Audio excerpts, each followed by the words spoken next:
Alright, got my first issue with the 2013 Ford Explorer. Alright, hit it, Rocco.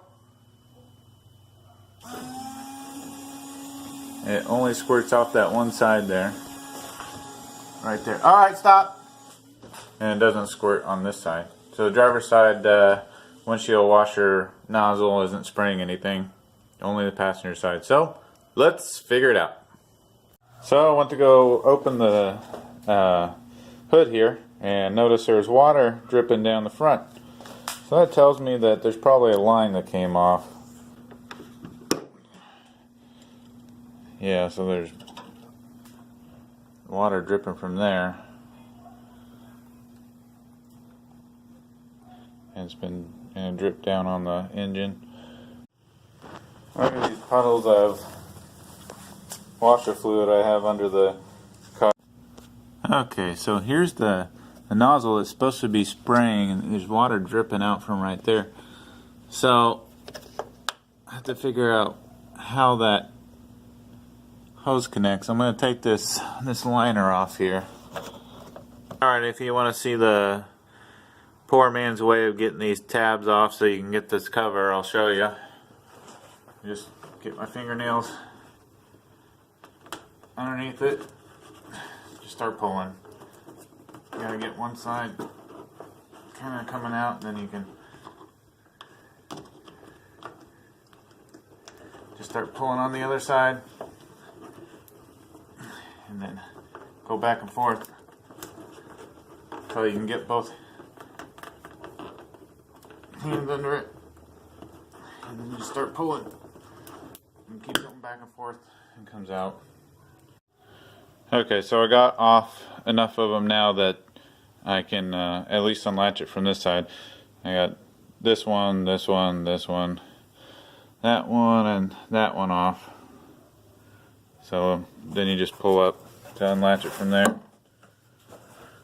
And when you look in here, here's your hose.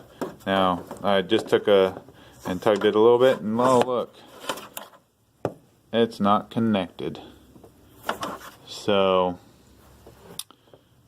I have to figure out how to get that reconnected. I'm assuming I'll have to pop the nozzle off, push the hose all the way through, connect it to the nozzle again, and then snap the nozzle back in. But let's try it. So I want to show you how I got this nozzle out. So there is a little gap right here. So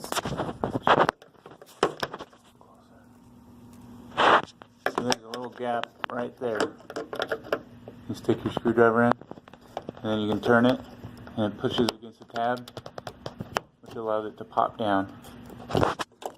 Oh, I'll show you up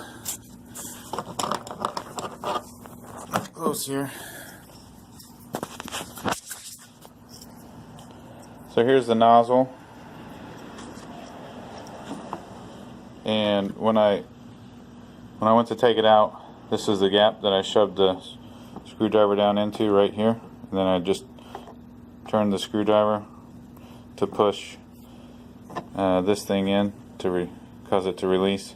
It just came down and fell out. So let's to get this back right, I can either take it off of here, reconnect it, and then fish it back up through there. But I'm going to see if I can get it down through the actual hole and then put the nozzle back on. I think that would be the easiest. I think nope, missed it.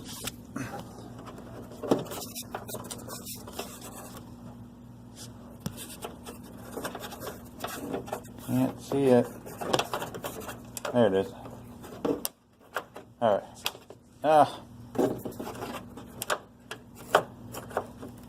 Alright, so there it is.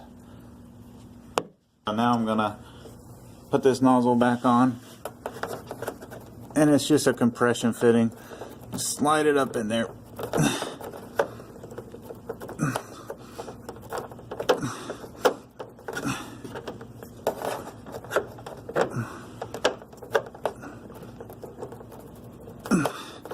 Get it up to that lip, probably good enough. So there's a lip right there that you just want to get the base of it up to. And then you want to hook this back part up first and push it up and it's in. I'm going to test it out now before I go putting any of those tabs back in, and then hopefully it's good. Alright, time to test it out. Oh, perfect. Look at that. Worked great. Okay, so to get these tabs back in, all you gotta do is push. So just to get it in the hole and good to go.